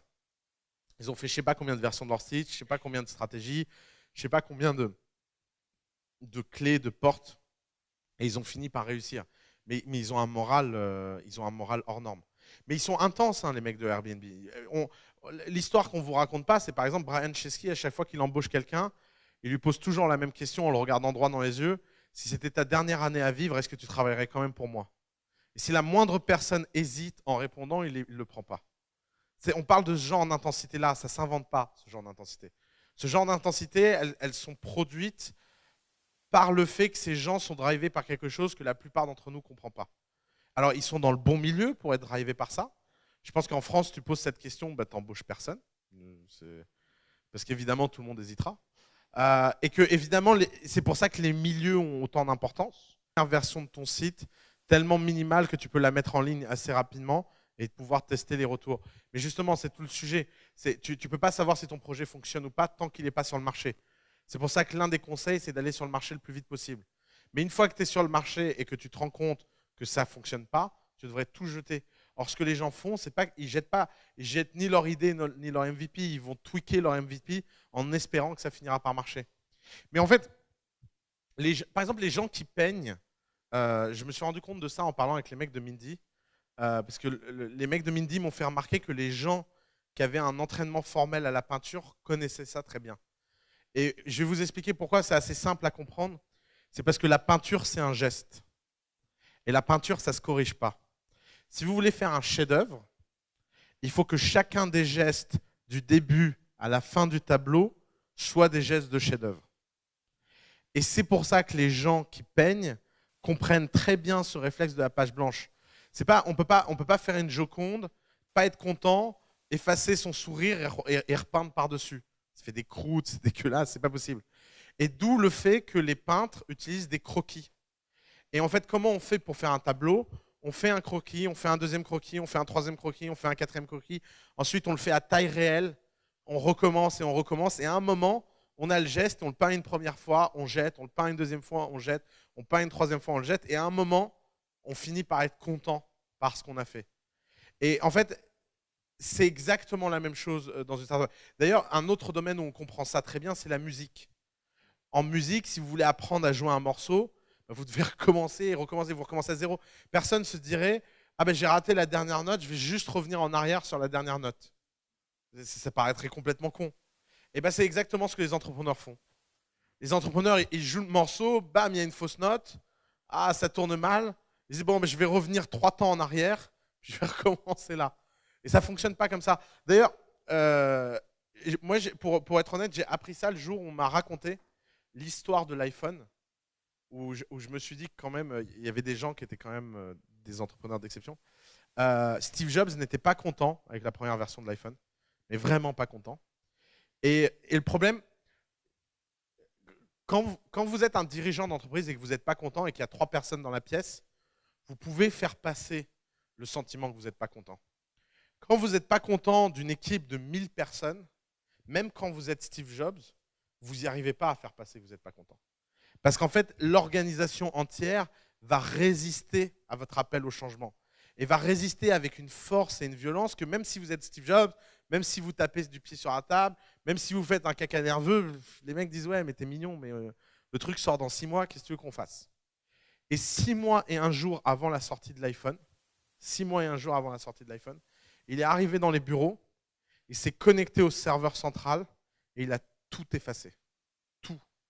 Les dessins, les plans, les logiciels, tout. Et il a pris tout le monde dans une pièce et il leur a dit « Les gars, il n'y a plus rien, on s'est fait pirater, je ne comprends pas ce qui s'est passé, il faut tout reprendre à zéro, et en plus, comme on a annoncé qu'on lançait, il faut quand même lancer dans 6 mois. » Et d'ailleurs, dans sa keynote, si vous réécoutez la keynote de l'iPhone, du premier iPhone, vous verrez qu'il présente formellement ses excuses aux familles des employés pour les 6 derniers mois très spéciaux qu'ils viennent de vivre. Et dans la biographie de Steve Jobs raconte ce qu'il a fait et avoue ce qu'il a fait. Et ça m'a marqué. Et je me suis dit, je comprends exactement pourquoi il a fait ça. Parce que la seule façon de faire quelque chose de nouveau, c'est de repartir de zéro. Les gens n'imaginent pas à quel point leur psychologie est leur plus grand ennemi. Et la psychologie, c'est quelque chose que vous pouvez mettre sous contrainte. Vous pouvez vous mettre... D'ailleurs, c'est connu depuis les Grecs. Vous connaissez Ulysse et les sirènes. Ulysse veut écouter les sirènes. Donc, qu'est-ce qu'il fait? Il s'attache au mât du bateau. Et comme ça, même s'il écoute les sirènes, il ne peut pas les rejoindre parce que physiquement, c'est impossible. Et c'est ce qu'en psychologie, on appelle une faiblesse de volonté. C'est-à-dire de se mettre dans une faiblesse de volonté, c'est que vous le vouliez ou non, c'est plus fort que vous allez prendre quelque chose. Si vous prenez de l'héroïne une fois, c'est très peu probable que vous n'en preniez pas une deuxième fois. Et puis c'est très peu probable que vous finissiez pas en junkie défoncé. Et pour sortir de ce cycle-là, psychologiquement, ça coûte très cher en fait. Alors que dans votre startup, c'est différent. Je te prends dans une seconde. Dans votre startup, c'est différent. Vous pouvez repartir de zéro, vous pouvez écrire une page blanche et vous n'avez aucun problème avec ça. Il faut juste avoir le courage de tout effacer. J'ai jamais vu quelqu'un lire le bouquin d'Eric Ries et faire une bonne boîte. Jamais. Point. Pourquoi tous les gens qui lisent Lean Startup font des boîtes de merde? Pour exactement la même raison. C'est parce qu'ils n'ont pas compris d'où ça vient. D'abord, Eric Ries, il n'a rien inventé. Le Lean, c'est Toyota. Et il faut être japonais pour comprendre ce que ça veut dire le Lean. Si vous voulez comprendre le Lean, lisez pas Lean Startup, regardez Jiro Dream of Sushi. Vraiment. Si vous voulez, mais si, c'est le Lean, Jiro Dream of Sushi. C'est le fait qu'on va faire des petits gestes et les recommencer tous les jours dans un cycle permanent jusqu'à atteindre la perfection. Et l'idée importante dans Lean, d'ailleurs, elle est sur la couverture, c'est un cercle. Or, comment tout le monde l'a pris dans le monde, et j'en ai parlé souvent avec lui, et je peux te dire qu'il en souffre personnellement, c'est que tout le monde prend son putain de bouquin comme une checklist. Et tout le monde te dit, grand 1, je parle au client, donc je vais parler à 10 personnes. Bonjour Paul, bonjour Jack, est-ce que tu aimes mon produit? Puis évidemment, Paul et Jack, ils en ont rien à foutre. Oui, c'est très bien, Oussama. Bravo, tu as raison de faire une start-up. Tu m'étonnes, tu ne trouveras jamais de boulot. Ok, alors, client trouvé. On dirait oui, fais une start-up, quoi. Puis ensuite, c'est bon, maintenant que les clients m'ont dit que c'était une bonne idée, je vais faire mon MVP. Alors, mon MVP, c'est quoi? Donc, je vais surtout retenir minimum, parce que viable, ça coûte cher. Donc, on va faire minimum. Donc, minimum viable product, minimum product. Voilà la voiture. Alors, bon, elle n'a pas de roue, parce que ça coûtait cher. Elle n'a pas de porte, parce qu'on ne sait pas les fabriquer, mais il suffit d'embaucher un ingénieur en porte, il les fera, c'est facile. Ah oui, il n'y a pas de moteur non plus, elle ne roule pas. Mais tu comprends le concept, tu montes dedans et ça fait vroom vroom. Et qu'est-ce qu'ils disent les mecs? Ils disent ouais, si ça sort un jour, je te paierai, ouais. Et tout ça, ensuite, 18 mois de chômage plus tard, parce qu'en général, ça dure 18 mois, cette connerie. Les gens arrivent et disent ah, ça a été dur de faire une start-up. Hein. Putain, qu'est-ce qu'on a appris hein. Et puis là, ils écrivent des blog posts et ils vont à la Falcon.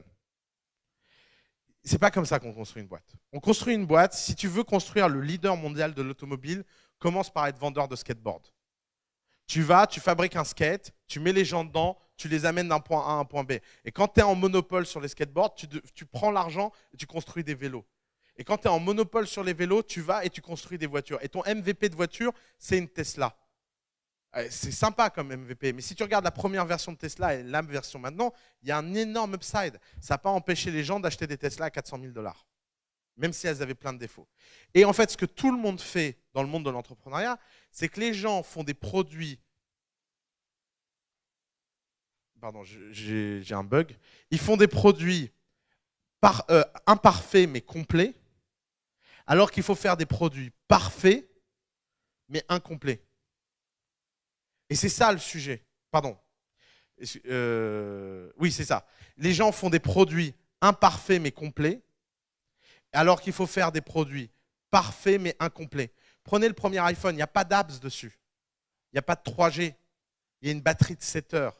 Mais par contre, l'expérience Internet est unique au monde. Et c'est ça que les entrepreneurs ne percutent pas. C'est qu'ils veulent absolument servir tout le monde et rendre tout le monde content, au lieu de se concentrer. Et alors pourquoi je te parle de tout ça? Parce que tout ça revient à cette histoire de pivot.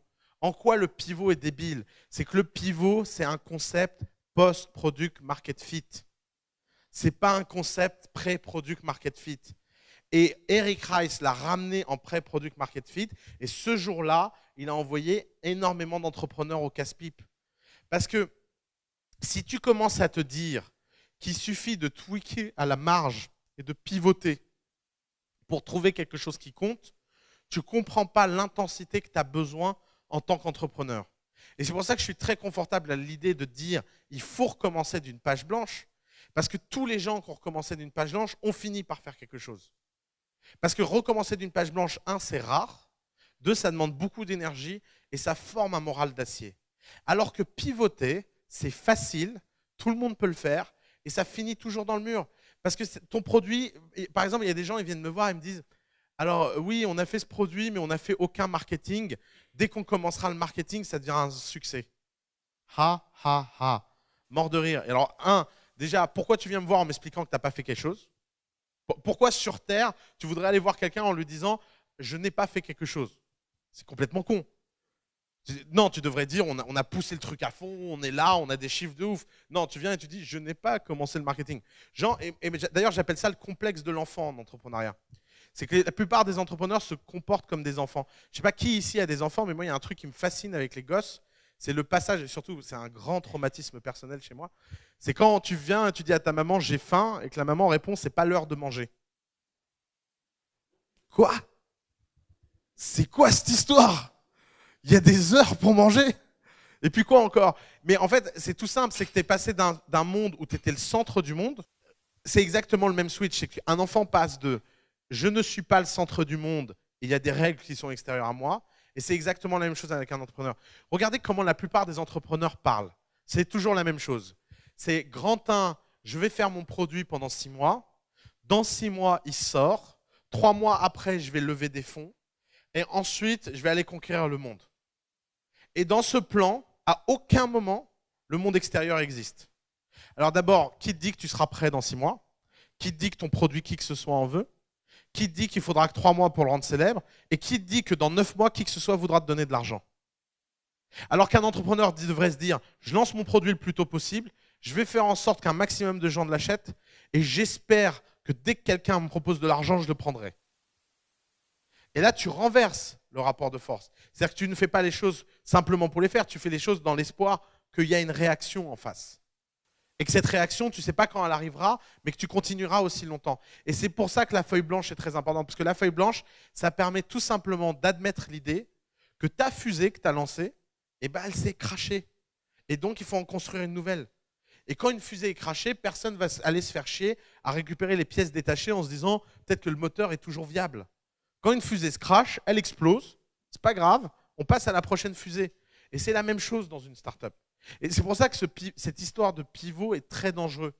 Parce que par contre, post-product market fit, il faut savoir qu'une startup a 2 grands moments dans sa vie. On a ce qu'on appelle le pré-product market fit, le post-product market fit. C'est un peu comme Jésus, il y a un avant et un après. Donc le pré-product market fit, c'est que vous n'avez pas encore trouvé la vérité, vous n'avez pas trouvé la lumière. C'est-à-dire que tout ce que vous faites ne sert à rien, et la seule chose que vous devriez faire, c'est recommencer et recommencer jusqu'à trouver qu'est-ce que vos clients veulent. Et d'ailleurs, on me pose toujours la question de qu'est-ce que c'est le post-product market fit, et je réponds toujours la même chose, c'est le jour où tu es en retard sur ta boîte. Tous les entrepreneurs qui démarrent ont un confort extraordinaire, c'est qu'ils sont en avance par rapport à leur boîte. Qu'est-ce que ça veut dire en avance? C'est qu'ils maîtrisent le calendrier. Ils peuvent vous dire, la semaine prochaine, je fais ça, la semaine prochaine d'après, je fais ça, et tous les jours, ils ont le sentiment du devoir accompli. Ils vont se coucher le soir, et ils se disent, bah, aujourd'hui, j'ai fait mes bonnes tâches, demain, je ferai mieux. Le post-product market fit, c'était en burn-out total. Tu ne comprends rien à ce qui t'arrive, tu n'arrives même pas à répondre à tous tes emails, tu n'arrives même pas à prendre tout ton téléphone, et tu es juste complètement dépassé. Et il ne faut pas grand-chose pour être dépassé. Regardez, si vous receviez 1000 emails par jour, est-ce que vous pourriez les traiter tout seul? Impossible. Pourtant, 1000 clients par jour, si ton marché est de plusieurs centaines de millions de clients, ce n'est pas grand-chose. Mais pourtant, si tu reçois 1000 clients par jour, tu as la garantie que tu es en product market fit. Ok, c'est pas gros, c'est que le début, mais déjà, tu ne peux plus le gérer personnellement. Et le product market fit, c'est la rupture entre le personnel au collectif. Le product market fit se définit par si je n'avais pas mon équipe, je ne pourrais pas m'en sortir seul. Et il ne se définit pas par une stat du type j'ai 30% de conversion ou 40% de conversion. Ce n'est pas artificiel le product market fit. Et le pivot, ça sert à quoi? Le pivot, ça sert à passer des paliers. Parce que le gros problème, c'est quand on dit aux entrepreneurs, il y a 2 grandes phases dans la vie de l'entrepreneuriat, le pré-product market fit et le post-product market fit. J'allais dire les connards dans mon genre, les types dans mon genre qui racontent ça, ils essayent de vous transmettre un message. Et comment vous le prenez? Vous le prenez en mode, il y a 2 grandes étapes, et vous le prenez vraiment en mode formel.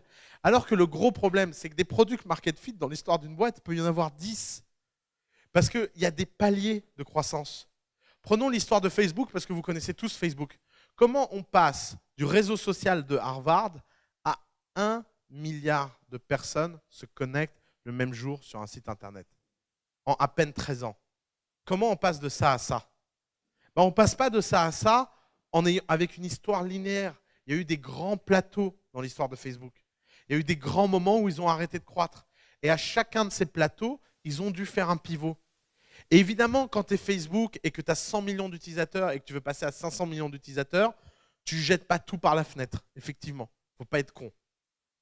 Le mec ne va pas se dire « Ah bah mince, on n'a pas réussi à atteindre le milliard d'un coup. Bon bah 100, après tout, c'est quoi 100 millions de personnes? Bah on jette. » Non. En fait, ce que tu fais, c'est que tu vas commencer à comprendre pourquoi les gens ne viennent pas et tu vas commencer petit à petit à pivoter. Mais le pivot, ça a un sens parce que tu as un actif qui a de la valeur. Alors que si tu n'as pas de product market fit, aucun actif que tu as n'a de la valeur. Rien. Et c'est le gros problème de ce putain de livre d'Eric Ries. C'est qu'à aucun moment, il vous prévient de ça. À aucun moment, il vous dit, il devrait mettre un gros warning en couverture du bouquin en disant « Appliquer cette méthode peut être très dangereuse pour la santé de votre startup. » Parce que ce qu'il a essayé de faire en écrivant ce bouquin, et c'est ce qui se passe chez tous les mecs qui écrivent ce genre de bouquin, c'est qu'ils essaient de transmettre un état d'esprit et ils finissent avec une checklist. Mais je comprends. Moi, je vois bien comment les gens viennent, regardent Coup d'État et viennent me dire qu'ils ont appliqué tous mes conseils, qu'ils ont fait quelque chose. Et je suis là et je me dis merde. Mais comment j'ai fait pour être si peu clair? Et parce que c'est dur de transmettre quelque chose. C'est pas, je veux dire, Eric Ries a fait un boulot incroyable avec Lean Startup. Déjà, il a encouragé des milliers de gens et des millions de gens à se lancer dans l'entrepreneuriat, ce qui est déjà un grand succès. Mais tu peux pas, à aucun moment, vous pouvez prendre aucune de ces méthodes ou rien de vous entendez, et même ici, comme une vérité. C'est juste que vous devez comprendre le mouvement. Et le mouvement de Lean Startup, c'était de dire arrêtez de dépenser de l'argent en product development et essayez de connecter le plus rapidement avec vos clients. Ça se résumait en une phrase. Mais pour résumer cette putain de phrase, il fallait déployer une méthodologie. Et c'est devenu une checklist. Et c'est là que le drame a commencé. Continuons. Alors, l'état d'esprit, je vous ai expliqué, c'est d'abord, il faut se mettre dans le bon état d'esprit pour trouver le bon cofondateur. Et trouver le bon cofondateur, ce n'est pas une histoire de compétences, ce n'est pas une histoire de technologie, ce n'est pas une histoire de besoin, c'est véritablement une histoire d'amour. Important. Si vous ne vivez pas une histoire d'amour avec votre cofondateur, je ne sais pas comment ça se passe là, si vous ne vivez pas une histoire d'amour avec votre cofondateur, oubliez. Maintenant, la question qu'on me pose le plus souvent, c'est comment on fait pour trouver un cofondateur? Alors, il n'y a pas une infinité de solutions. Soit vous êtes à un endroit où vous travaillez, vous avez des gens, soit vous avez un vaste réseau d'amis et vous arrivez à en convaincre un de démarrer avec vous, soit vous retournez à l'école. Il y a pas mal de cofondations qui se sont faites à coup d'État, qui fonctionnent bien, parce que les gens ont le temps de s'évaluer, de vivre ensemble, de faire des choses ensemble. Voilà, il n'y a pas 36 millions de solutions. La question, c'est vaut-il mieux démarrer seul que mal accompagné? Alors je vous le dis, c'est très clair, vaut mieux démarrer seul. Et j'ai un peu changé d'opinion là-dessus. J'étais un peu un extrémiste de la cofondation il n'y a pas très longtemps. Comment? Ouais, j'étais un gros extrémiste là-dessus. Et en fait, j'ai fini par me rendre compte que ça servait à rien de complexer les gens sur ce sujet-là.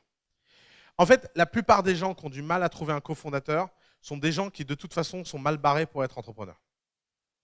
Que le problème, c'est pas d'être seul, le problème, c'est de ne pas être capable d'accorder sa confiance. Parce que c'est aussi bête que ça. Les gens qui ont du mal à passer la barre du cofondateur, c'est comme les gens qui ont du mal à s'engager, c'est comme les gens qui ont du mal à faire confiance. C'est juste qu'il y a un problème psychologique profond à régler. Et donc, l'une des meilleures façons de régler ce problème psychologique, c'est de faire une boîte. Pourquoi? Parce qu'en faisant une boîte seule, vous allez voir à quel point c'est dur. Et peut-être que la seconde fois, vous allez le faire avec quelqu'un. Et alors, je vais vous apporter une réponse un peu étonnante, mais c'est ma nouvelle position sur le sujet. C'est qu'après tout, on ne demande pas aux gens à ce que leur premier bouquin soit un Proust. Pourquoi on demanderait aux gens que leur première boîte soit un chef-d'œuvre? Et donc, je pense que si vous avez vraiment une envie entrepreneuriale débordante, eh ben vous devriez vous lancer le plus vite possible, quitte à être seul. Non pas parce que ça va être facile et que ça ne va pas impacter vos chances de succès, parce que ça va impacter vos chances de succès, mais parce que vous le saurez et que vous en êtes conscient, vous serez sans doute en position la seconde fois d'avoir un cofondateur. Parce que être entrepreneur vous fera rentrer dans un réseau, vous fera rencontrer des gens, vous fera travailler, vous fera essayer des choses, et peut-être que la seconde fois, vous aurez repéré quelqu'un qui sera la bonne personne. Et ça vaut 36 millions de fois mieux d'être seul que d'être avec la mauvaise personne simplement parce qu'il fallait être avec quelqu'un. Donc, je ne pense pas que ne pas avoir de cofondateur soit pas quelque chose qui coûte cher. À mon avis, ça coûte très cher psychologiquement, en termes d'exécution, en termes de probabilité de réussite. Par contre, la probabilité de trouver un cofondateur est beaucoup plus élevée après s'être lancé seul qu'avant s'être lancé seul. Je ne sais pas si c'est clair comme raisonnement, je vous sens tous hyper perplexes. Je pense que la clé, c'est qu'il faut que dans notre industrie, celle des startups, on arrête de voir la création de startups comme un acte unique, mais comme une carrière. Il faut le voir comme une carrière. Et dans une carrière, personne ne se dirait « mon premier poste, c'est PDG de la World Company ». Même le type le plus mégalo du monde ne se dirait pas ça. Eh bien, on n'a qu'à se dire la même chose dans l'entrepreneuriat. On n'a qu'à tous se détendre et se dire « la première boîte peut ne pas être parfaite, la seule chose qui compte, c'est qu'elle tende vers être de toujours mieux et qu'il ne faut pas hésiter de passer d'un projet à l'autre. » Et c'est là où je pense qu'on a un petit problème. Je l'ai vu moi cette semaine. Il y a une boîte aux US qui cartonne, qui est sortie, dont personne n'a entendu parler. Je me suis dit, je rêverais que ce service existe en France. Je vais vous le raconter, c'est tout bête. J'étais halluciné. Vous allez à Ikea. Quand vous achetez un meuble chez Ikea, il faut 2 semaines pour être livré. D'accord ? Vous payez, je crois que la livraison Ikea, c'est 59 €. J'ai regardé ça hier. Vous payez 59 € pour être livré dans 2 semaines. Maintenant, qu'est-ce qui se passe? Il y a toujours des mecs dehors qui vous arrêtent, qui disent hey, t'as pas un truc à faire livrer? Je te prends pour 90 balles. Et puis, il y a un problème de confiance. Vous vous dites, je ne sais pas qui est le mec, est-ce qu'il va partir avec mes meubles, est-ce qu'il va me les amener? Bah, c'est pas terrible comme interaction. Et ben, si vous numérisez les mecs sur les parkings, que vous les mettez dans une app avec une note et un paiement en ligne, et en fait, je pensais simplement au Uber du déplacement de gros objets. C'est aussi bête que ça. Et il y a une boîte qui s'est lancée à San Francisco qui s'appelle Lug, LU.GG. Je ne sais pas si j'ai le droit de vous dire ce genre de truc, mais de toute façon, je ne suis pas actionnaire, alors je peux le dire. Ils ont fait 1 200 000 € de chiffre d'affaires en 3 mois. De chiffre d'affaires. Ça n'existe pas. Hein. Enfin, des gens qui démarrent il y a un mort. Des gens qui démarrent un jour T et 90 jours plus tard, ils ont 1 200 000 € sur leur compte. Je vous assure, ça n'existe pas dans le monde des startups. Et en fait, leur truc est tout con. Ils vont se mettre à la sortie des Ikea avec un grand panneau, c'est leur stratégie d'acquisition, ils payent des stagiaires. Et sur le panneau, il y a marqué « Tu veux transporter tes gros objets, télécharge Lug ». Les gens téléchargent Lug, ils appuient sur un bouton. Et alors, ce qui est génial dans leur concept, c'est que n'importe qui peut devenir livreur Lug, très simplement, en se connectant à une plateforme où vous louez un petit camion et ils vous disent dans quel parking vous installez et attendre vos courses. Et donc, n'importe qui est en galère de pognon, qui veut se faire 200 ou 300 $ dans la journée, il a juste à mettre sa pièce d'identité en ligne, son permis de conduire, il se connecte, il va chercher la clé de son camion, il fait ses courses et à la fin de la journée, il est payé pour son travail à la journée. C'est vraiment, c'est d'une simplicité incroyable. Et je suis rentré en France et je me suis dit, oh putain, on va encore mettre 3 ans à avoir ça qui va être lancé en France. Et j'ai 2 équipes à The Family qui me gonflaient. Une équipe de mecs techno incroyables.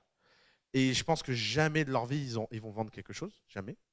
Et de l'autre côté, j'avais une équipe de commerciaux, ils vous vendraient votre mère, ils vous feraient racheter votre mère, ces gens-là. Mais le jour où ils vont nous faire un produit, je pense que... Et en fait, je commençais à en avoir marre et j'ai pris les 2 ensemble et j'ai fait boum. Et je les ai fusionnés et ils font une boîte et le mariage prend plutôt bien. Bah, typiquement, ce genre de choses est possible parce que dans The Family, il y a suffisamment de monde qui circule pour qu'on passe d'une opportunité à l'autre. Et les mecs, ça faisait 1 an et demi qu'ils faisaient une boîte et ils l'ont lâché du jour au lendemain. Et ça, c'est le bon mindset. Et je vois trop de gens, par exemple, il y a quelques années, j'ai essayé de convaincre un type d'arrêter sa boîte pour rejoindre Blablacar. Et le mec rêvait de créer Blablacar. Et je lui dis, mais arrête de vouloir créer Blablacar et va bosser chez Blablacar. Ils sont tout petits, ils vont t'embaucher, ils veulent bien t'embaucher. Et le mec l'a pas fait. Et bien, je peux vous dire qu'il le regrette. Parce que quand Blablacar lève 1,2 milliard de valo, c'est la plus grosse connerie de votre vie. Et ça, typiquement, vous mettez le curseur sur « je veux absolument faire une boîte, quel que soit le projet ». Et les deux ne demandent pas les mêmes types d'optimisation. Alors, pourquoi j'insiste tellement sur l'état d'esprit concernant le cofondateur? C'est parce que je pense que l'état d'esprit dans lequel vous installez votre boîte aura un impact dans l'ensemble de votre vie. C'est un peu l'inné. Au début, je disais, il y a de l'inné et il y a de l'acquis. Dites-vous que l'acquis, c'est les employés, mais l'acquis n'ira jamais contre l'inné. Vous ne pourrez jamais intégrer des talents si l'inné n'est pas aligné avec vos besoins. Et vous devez réfléchir profondément à est-ce que je suis la bonne personne pour faire cette boîte? Quelle est la question que tout le monde se pose pour répondre à la question est-ce que je suis la bonne personne pour faire cette boîte? Il y a une seule chose qui compte, c'est est-ce que je suis suffisamment drivé pour la faire? En fait, prenons un exemple. Vous rêvez de lancer une boîte dans la mode et vous êtes moche et mal habillé. Est-ce que vous êtes la bonne personne pour lancer une boîte dans la mode? Qui pense que oui ou non? En fait, c'est une question piège. La question, est-ce que je suis la bonne personne en étant moche et mal habillé, se pose, est-ce que je suis prêt à m'arranger et mieux m'habiller parce que maintenant je suis fasciné par la mode et j'ai découvert la mode. Aucun des manquements que vous pouvez avoir personnels sont des choses qui ne se comblent pas. Aucun. Le problème, c'est est-ce que vous êtes prêt à les combler ou pas, et est-ce que vous êtes prêt à prendre le temps pour les combler. Par exemple, j'ai eu la discussion la plus interstellaire de ma vie cette semaine. Je ne savais pas que des gens faisaient encore ça. Bonjour, on est étudiant en école de commerce, on a décidé de lancer un jeu vidéo. On est trois cofondateurs. Alors, qui c'est qui programme? Personne. OK. Et c'est qui design le jeu vidéo? Personne. OK. Mais vous allez faire quoi? On va superviser les gens. On a trouvé un étudiant à 42 et un designer au Gobelin et ils vont faire le jeu. J'étais là, mais c'est une caméra cachée. Il y a encore des gens qui font ça. Et ils me disent, oui, puis de toute façon, on peut les payer parce qu'on a levé 300 000 €. Et je me suis dit, putain. Et il y a encore des mecs qui vont perdre leur argent. Et en fait, typiquement, ces gens-là, leur problème, c'est qu'ils ne sont pas les bonnes personnes, non pas parce qu'ils ne sont pas designers de jeux, mais parce que s'ils étaient les bonnes personnes, ils auraient été obsédés par apprendre à fabriquer des jeux, et ils auraient appris à fabriquer des jeux en 3 mois. Et ils auraient fait quelque chose qui paraissait impossible, et qui serait devenu possible parce qu'ils auraient été drivés. Et que la seule chose qui compte, c'est est-ce que vous êtes prêt à faire tout ce que ça coûte de réaliser votre boîte. Et toutes les excuses que vous vous racontez devraient être des alertes pour « je ne suis pas en train de faire la bonne boîte ». Par exemple, l'un des plus grands obstacles pour faire une boîte qui coûte cher, c'est souvent l'argent en seed. Mais la plupart du temps, l'argent en seed est un problème, soit parce que vous n'avez pas le bon réseau, soit parce que vous n'êtes pas assez motivé pour arracher l'argent chez les gens. Donc, vous n'êtes peut-être pas la bonne personne, etc., etc. C'est-à-dire que la question de la bonne personne est une question beaucoup plus intéressante à se poser que la question de y a-t-il un marché ou est-ce une bonne idée? Or, qu'est-ce que les gens viennent nous demander? Les gens viennent toujours nous demander est-ce que quelque chose est une bonne idée ou pas? C'est comme demander est-ce que si je te fais le meilleur gâteau au chocolat du monde, tu le mangeras? Ben oui, bien sûr que je vais le manger. Par contre, si ton gâteau au chocolat est dégueulasse et que c'est un parpaing et qu'on peut hésiter entre faire un gâteau au chocolat ou en faire une brique dans un immeuble, c'est peu probable que je le mange, ton gâteau. Et en fait, c'est encore une fois un problème de drive. Comment on fait un bon gâteau au chocolat? Il faut en faire des milliers, jusqu'à avoir un tour de main tellement parfait que ça devient un bon gâteau. Et la seule façon de faire ça, c'est de se lever tôt le matin et travailler dur, et se coucher tard le soir et travailler dur. Et c'est comme ça qu'on devient la bonne personne. On n'est jamais la bonne personne sui generis. On n'est jamais par création artificielle la bonne personne. On devient la bonne personne. Mais par contre, il y a des gens qui font des choses parce que c'est un business. Par exemple, récemment, alors eux c'est génial parce que j'étais très content. Ils sont venus avec une idée, et ils avaient levé des fonds. Et ils sont partis du rendez-vous, ils ont rendu les fonds et ils ont décidé de faire autre chose. Et alors je vous explique l'histoire, elle est très simple. Bonjour, on a travaillé 15 ans en agence, on est très connus, très célèbres, et je ne vais pas dire leur nom, tout le monde nous connaît dans ce milieu, et on a eu une idée géniale, on va créer l'App Store de l'éducation. Ah ouais, vous avez créé l'App Store de l'éducation, ok, et alors pourquoi? Vous étiez mauvais à l'école? Non, on était très bon à l'école. Vous avez eu besoin de cours particuliers? Non, on n'a jamais pris de cours particuliers. vous avez des enfants qui souffrent de difficultés? Non, non, on n'a pas d'enfants qui souffrent. Mais bordel, pourquoi vous voulez faire cette boîte? Eh bien alors regarde, on a vu l'étude Xirfi sur l'éducation, et c'est plus 20% par an de chiffre d'affaires sur les apps éducatives sur les 5 dernières années. Et alors, j'aurais juste raconté une histoire, j'aurais dit, vous trouvez ça fun de faire des apps éducatives? Ah non, putain, qu'est-ce que c'est chiant. Et sinon, le programme de lycée, vous trouvez ça intéressant? Ah non, c'est insupportable. Ça va les gars, vous voyez où je veux en venir ou pas? Et 40 minutes plus tard de conversation, les types avaient abandonné leur boîte. Et je pense que je leur ai rendu service, mais ils ont rendu l'argent proprement. Ils ont dit finalement, effectivement, ça va peut-être être un peu compliqué. Mais la question qu'ils se sont posées, c'est pas est-ce qu'on a les compétences ou pas. Après tout, ils pouvaient ne rien connaître à l'éducation et rattraper le niveau en un an. Vous savez, c'est très facile de devenir expert dans un domaine.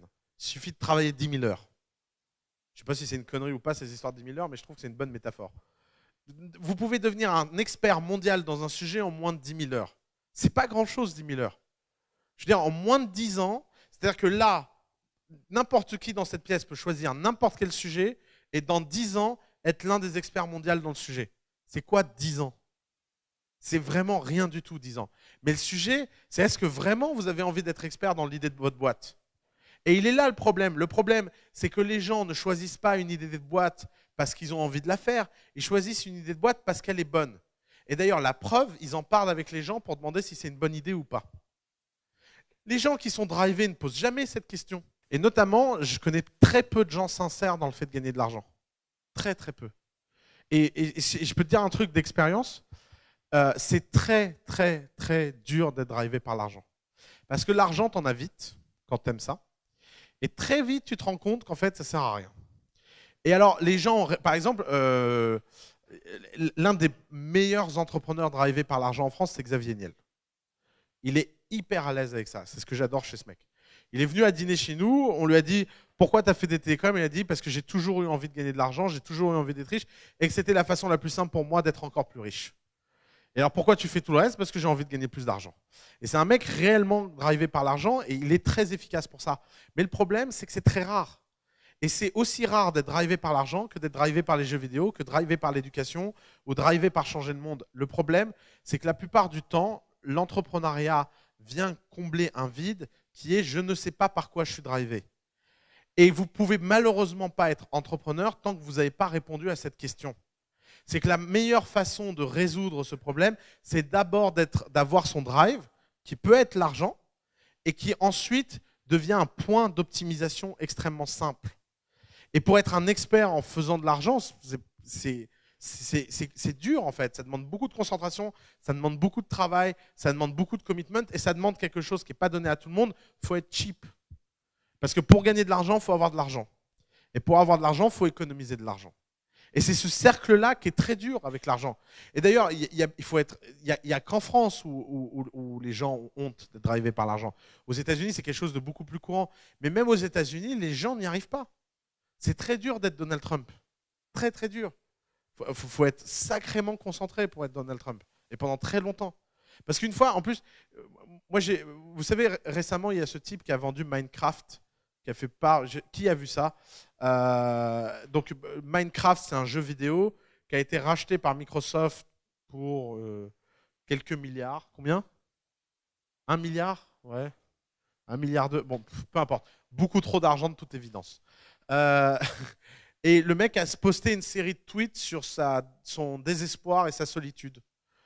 Et alors évidemment, personne n'a envie de s'occuper du désespoir et de la solitude d'un milliardaire. Hein. Ça, vraiment, ça doit être terrible d'être milliardaire pour ça. Parce que vous ne pouvez pas vous plaindre, vous ne pouvez pas dire à qui que ce soit « je souffre ». Et pourtant, c'est quelque chose qui existe, qui est réel, qui fait souffrir, et c'est un problème en fait. Donc le sujet, c'est que l'argent ne résout pas tous les problèmes, et que les gens qui étaient drivés par l'argent peuvent finir par être complètement désespérés et pas savoir quoi faire, quoi. Donc, si vous avez la bonne équipe qui est alignée avec le bon marché, va se poser une question extrêmement simple, qui est quel est le bon état d'esprit en termes d'exécution. Dans la vidéo, quelle est la différence entre un entrepreneur, un homme d'affaires ou un manager? Ce que j'ai essayé de faire dans cette vidéo, c'était pas tant de caractériser le monde que de vous montrer que le boulot d'entrepreneur était tellement spécifique que personne ne vous en avait jamais parlé. Or, la question très légitime que vous pouvez vous poser, c'est qu'est-ce que c'est le boulot d'un entrepreneur? D'ailleurs, pour ceux qui ont déjà démarré, comme Serge par exemple, pour ceux qui ont déjà démarré, la question que vous pouvez vous poser, c'est comment mon entourage va comprendre ce que je fais. Si vous voulez la preuve que le boulot d'entrepreneur est le boulot le plus flou du monde, il suffit de voir comment votre entourage comprend ce que vous faites. En général, c'est une cata. Et c'est une cata assez compréhensible, parce que c'est très, très compliqué d'expliquer ce qu'est l'acte entrepreneurial. Et notamment, c'est compliqué de l'expliquer parce que la plupart du temps, vous n'avez pas une vision claire de ce qu'est le boulot d'un fondateur. Si on regarde la caricature dit un fondateur, c'est quelqu'un qui s'occupe de la stratégie et de la vision. Moi, j'adore quand les gens me disent ça. Ça, c'est une de mes conversations préférées avec les fondateurs. Qu'est-ce que tu fais? Eh bien, moi, je m'occupe de la stratégie et de la vision, et puis machin, il exécute. Et machin, il ne veut pas te virer? C'est quoi ton truc? C'est tu vas au golf toute la journée, pendant que l'autre, il travaille, et de temps en temps, tu amènes une idée, et tu espères que le type ne va pas te passer par la fenêtre? Enfin, c'est quoi cette histoire? Et en fait, tous les gens qui répondent, c'est la stratégie et la vision, sont des gens en fait, dont la boîte ne fonctionne pas vraiment, qui ne sont pas vraiment. En fait, le boulot d'entrepreneur, c'est le boulot de bouche-trou. C'est aussi simple que ça. Vous voulez une image à un entrepreneur, je peux vous la faire en version chimique. L'entrepreneur, c'est l'hydrogène de la table périodique des éléments. Vous connaissez la caractéristique de l'hydrogène en chimie? C'est que l'hydrogène vient toujours s'attacher dès qu'il y a une opportunité. Dès qu'il y a un espace vide, bam, l'hydrogène se colle. Et ben, l'entrepreneur, c'est la même chose, c'est le bouche-trou. C'est que l'entrepreneur, c'est le mec à qui on va demander ce que personne dans l'équipe n'a envie ou ne sait faire. Incluant le ménage, des fois. Qui nettoie dans une boîte le temps qu'on puisse se payer une femme de ménage? Vous croyez que c'est votre premier ingénieur? Non, c'est le fondateur. Vous croyez que c'est le stagiaire? Il faut avoir une sacrée expérience managériale pour amener les stagiaires à faire le ménage. Ça demande beaucoup de talent. Il faut avoir fait plusieurs boîtes, il faut avoir une expérience de malade. Les mecs qui se collent… Moi, je me souviens, parce que quand j'ai créé ma première boîte, c'est moi qui nettoyais les chiottes. Et ça m'a beaucoup fait réfléchir sur ma situation. Et parce qu'effectivement, quand vous réfléchissez, on n'avait pas de femme de ménage à l'époque. Effectivement, quand vous êtes dans une boîte de 10 mecs, il n'y a personne qui lave les chiottes.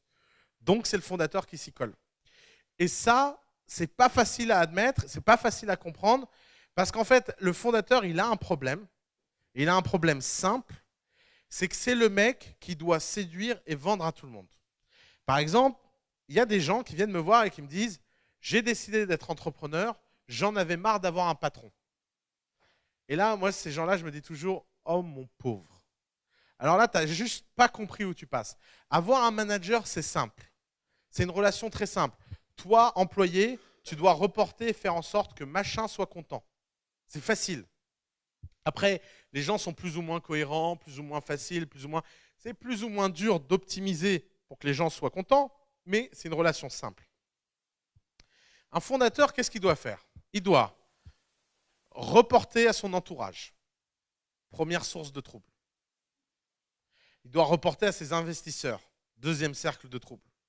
En plus, ce que ses investisseurs lui demandent de faire, c'est peut-être pas la même chose que ce que ses employés lui demandent de faire.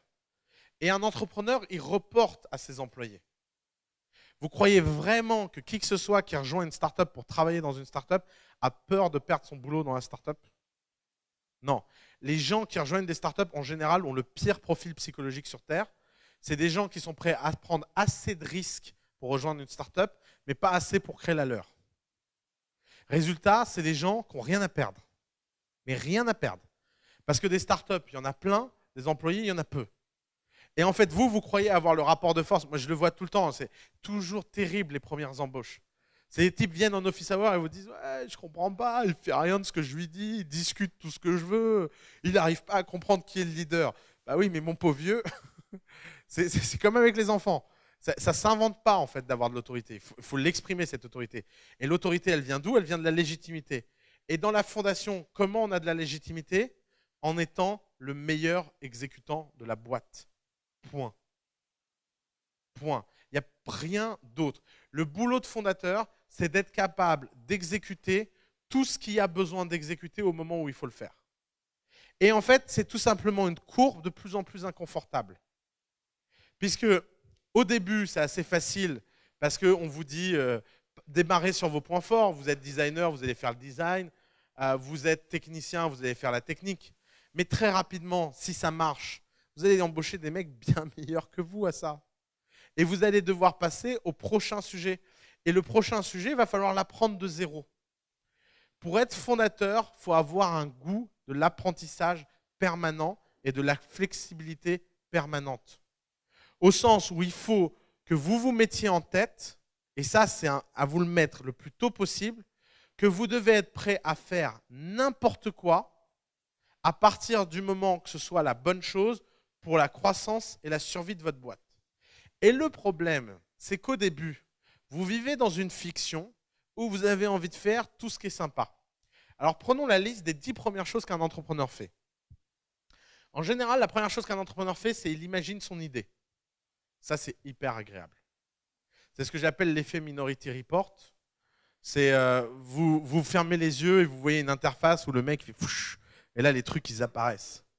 Et puis vous passez les écrans et puis tout est possible et il y a des centaines de features et le monde circule dans votre histoire et tout le monde est d'accord avec vous.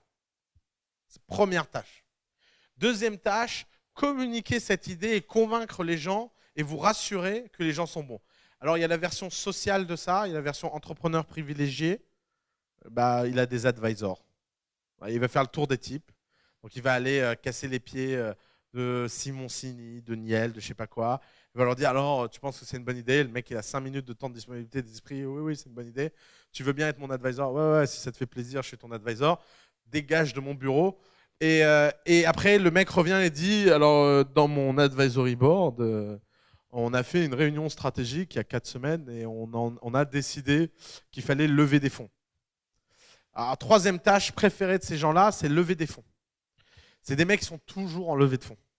Ils pitchent tout le monde. Et alors, il y a un truc qu'on leur a pas dit, c'est qu'à aucun de ces mecs, on leur a expliqué la structure du financement. À aucun de ces mecs, on leur a expliqué que le jour où ils ont levé des fonds, le tic-tac commence. Et le tic-tac, il fait mal. Pourquoi? Parce que tout le monde veut te donner de l'argent en seed. Tout le monde. L'argent en seed, les premiers 300 000 ou 400 000, même un singe de nos jours l'élève. Vraiment. Il faut vraiment être à l'ouest et vraiment avoir rien compris à ce qu'on fait pour ne pas trouver 300 000 euros. Par contre, pour bien les trouver, les 300 000 euros, là, ça devient plus compliqué. Parce que si vous avez une bonne opinion de vous-même et que vous voulez de l'argent qui a un sens, qui est aligné, etc., d'un seul coup, c'est beaucoup plus compliqué. Et alors, encore plus compliqué, c'est de comprendre qu'avec ces 300 000 euros, ou 400 000 ou 500 000 euros, va falloir construire une boîte qui est capable d'enlever 1 ou 2 ou 3 millions. Et c'est là où les problèmes commencent. Et c'est là où les problèmes commencent parce que par contre, des gens, pour vous donner 1, 2 ou 3 millions, il n'y en a plus. Mais alors, quand je dis il n'y en a plus, c'est… Là, par exemple, j'ai une boîte chez nous qui a levé 2 millions au premier round. Je ne la citerai pas. Ça fait 2 ans qu'ils glandent parce qu'ils ont de l'argent. C'était des mecs incroyables avant qu'ils aient de l'argent. Depuis qu'ils ont de l'argent, ils glandent. Mais là, ils n'ont plus d'argent dans 6 mois, donc ils commencent à avoir à nouveau les chocottes. Et j'ai simplement voulu leur expliquer leur situation en leur montrant. J'ai écrit 22 noms sur une feuille. Et je leur ai prouvé que c'était les 22 personnes dans le monde qui pouvaient leur faire un chèque. Il n'y en a pas 23. C'est-à-dire qu'en seed, il y a peut-être 5000 personnes qui peuvent vous faire un chèque. En série A, il y en a 23. Et quand vous comprenez l'entonnoir, vous comprenez à quel point, en fait, lever des fonds, ce n'est pas du travail. C'est juste au début la chose la plus facile du monde à faire, puis la chose la plus difficile à faire. Pourquoi? Parce qu'au début, vous pouvez apprendre à lever des fonds. Vous pouvez apprendre à faire des decks, à pitcher, à mieux présenter votre idée, etc. Et c'est important, il faut le faire. On a fait coup d'état financement. Je n'ai pas de problème avec ça. Bien sûr qu'il faut le faire. Bien sûr que si vous avez besoin de 500 000 en seed, il faut aller le lever. Mais le problème, c'est que vous devez vous répéter dans votre tête que ceci n'est pas du travail. Parce que le travail, c'est quelque chose qui a de l'impact. Et lever des fonds, ça n'a pas d'impact. Ça peut être nécessaire, mais ça n'a pas d'impact. Ce qui a de l'impact, c'est le produit et les clients, rien d'autre. Et la vérité, c'est qu'au début, pour un entrepreneur, sa journée se résume à deux choses, fabriquer le produit et le vendre, et rien d'autre. Si vous voulez un test simple, vous écrivez sur une feuille produit et client, et à chaque fois que vous faites quelque chose dans la journée, vous vous demandez si ça apporte quelque chose à l'un ou à l'autre. Si ça n'apporte pas l'un ou à l'autre, vous le mettez sur une autre feuille, et cette feuille, vous l'appelez trash. Et vous ne le faites pas. Et si vous voulez ce genre de discipline, vous allez comprendre que petit à petit, si vous réussissez et que vous passez par toutes les étapes, eh ben, produit et client ne sont plus fondamentalement votre responsabilité. Et votre responsabilité de fondateur, c'est de construire une boîte. Parce que maintenant, vous avez un product market fit, maintenant, vous êtes en croissance, et maintenant, votre responsabilité, c'est de construire la plus belle boîte du monde. Et c'est en général là que le boulot devient très chiant et beaucoup de gens n'aiment plus. Mais c'est le boulot d'entrepreneur qui commence vraiment. Et le problème, c'est que pour construire une boîte, qu'est-ce qu'il faut faire? Eh ben, il faut faire le bouche-trou. Il faut être le directeur financier en attendant qu'un directeur financier ait embauché. Il faut être le comptable en attendant que le comptable comprenne. Il faut être l'avocat parce que l'avocat n'a rien compris à ce que vous faites. Il faut être le commercial parce qu'il n'y a pas de commercial disponible. Il faut être le responsable de la garderie parce que la crèche d'entreprise n'est pas encore ouverte. Et vous allez toujours être la dernière personne à laquelle tout le monde va se référer pour régler les problèmes parce que vous serez la seule personne légitime. Et c'est le gros problème de la fondation, c'est que la légitimité, ça coûte cher. La légitimité, c'est compliqué. La légitimité, c'est la chose qui est la plus dure à entretenir. Et au début, la seule façon d'entretenir la légitimité, c'est de travailler. D'ailleurs, il y a une leçon historique qui le prouve. Si vous regardez à travers l'histoire de l'humanité, les entrepreneurs de l'époque, c'était quoi? C'était les chefs de guerre. C'est quoi un entrepreneur au XVIIIe? C'est Napoléon. C'est une histoire de start-up, Napoléon. C'est je démarre dans une tente avec 5 mecs en bouffant des saucisses et je suis empereur 5 ans plus tard. Ce genre d'histoire exponentielle, c'est être entrepreneur. Et comment on fait pour être un Napoléon? Quand on va à la bataille de l'Iéna, on est en première ligne sur le pont. Et quand après il y a des gens blessés, on est dans la caserne avec les blessés. Et on est dans la boue, dans le sang et dans la sueur. Et quand on dit aux gens il faut charger, personne ne se dit le mec est en train de me dire un truc qu'il ne ferait pas lui-même. Parce que vous êtes à côté d'eux et que vous chargez. Et en fait, cette leçon qui est la leçon de César, qui est la leçon d'Alexandre le Grand, qui est la leçon d'à peu près tous les chefs de guerre de l'histoire qui ont fait quelque chose qu'ils n'auraient pas dû réussir à faire et qui semblait impossible, est la même histoire avec les entrepreneurs. Un entrepreneur, c'est celui qui arrive le premier au bureau et qui part en dernier. Alors, c'est une métaphore. Vous pouvez commencer à travailler sans être là et vous pouvez travailler de chez vous si vous avez des enfants. Parce qu'après, j'ai reçu des emails de plainte. Mais oui, mais moi, j'ai des enfants. Comment je fais? Ceci est une métaphore. Ce qui compte, c'est que les gens autour de vous aient l'impression que, quelles que soient vos contraintes personnelles, vous mettrez toujours l'entreprise avant eux. Et d'ailleurs, vous savez, vraiment, la pire position dans une boîte, c'est d'être fondateur. C'est aussi le plus grand kiff parce qu'il y a énormément d'avantages, mais financièrement, il n'y a rien de plus affreux. Vous voulez un exemple? J'en parlais récemment avec un type qui a la chance de rentrer en bourse. Et alors je lui dis, c'est sympa, tu vas IPO dans 6 mois, tu dois être content. Il dit, ouais, je suis content. Ouais. Je dis, oh, il y a un problème. Il dit, non, mais tu vois, les investisseurs ont accepté que tous les employés vendent leurs actions le jour de l'intro en bourse. Et le seul mec qui n'a pas le droit de vendre une action pendant 1 an, c'est moi. Et c'est moi qui ai construit cette boîte, et c'est moi qui ai tout fait. Et le putain de connard de stagiaire là, qui est là depuis 6 mois, il va être plus riche que moi. Et effectivement, je comprends qu'il y a des moments où vous pétez un câble, et c'est émotionnel. Et 2 semaines après, le mec était calmé. Et 2 semaines après, il a dit, non mais c'est logique, je comprends, etc. Mais j'ai trouvé ça très drôle parce que ça pointait quelque chose de très profond. C'est que le contrat, quand vous créez une boîte, on ne vous fait pas signer un contrat. Il n'y a pas de petite clause où on vous explique à tous les moments toutes les emmerdes que vous aurez. Et on ne vous explique pas que de toute façon, vous serez le seul mec à légitimer l'aventure et que c'est pour ça qu'on vous laissera la gloire. C'est pour ça qu'on vous laissera les dîners sympas. C'est pour ça qu'on vous laissera tous les avantages qui est dans ce groupe. Mais parce qu'à un moment, tous les autres se sont mis dans le bateau arrière et que c'est eux qui profitent économiquement et financièrement. Donc c'est pas... vous savez, ça peut être un peu compliqué d'être ce type de fondateur. Et je ne vous parle même pas de l'impact que ça a quand vous réussissez sur votre vie privée, etc. C'est encore c'est encore un autre sujet. Y a un proverbe d'Oscar Wilde qui dit on doit son premier compagnon à l'amour, le second au succès. Ça résume assez bien tout ce qui peut se passer dans une vie quand vous passez votre vie à travailler, en fait. Et parce que, encore une fois, être fondateur, c'est choisir l'absence de distance entre votre vie privée et votre vie professionnelle. Et c'est pour ça que tout à l'heure, tu parlais de noblesse des causes. Mais en fait, moi, je ne parle pas de noblesse des causes, je parle de prix des causes. Et une de mes questions favorites envers les entrepreneurs, c'est est-ce que tu es prêt à payer pour ça? Est-ce que tu es vraiment conscient? Assis-toi 5 minutes, imagine que tout ce que tu viens de me raconter se réalise. Est-ce que tu es content du prix qu'il faut payer pour que ça se réalise? Et d'un seul coup, les mecs qui font des réseaux sociaux pour chiens, dans 99% des cas, ils n'ont plus envie de le faire. Je ne sais pas pourquoi je tape autant sur les réseaux sociaux de chiens. Je suis sûr qu'en plus, un jour, il y en a un qui va. Avec la chance que j'ai, le prochain Zuckerberg, il fera un réseau social pour chiens et il viendra m'emmerder en disant ah, t'avais dit que.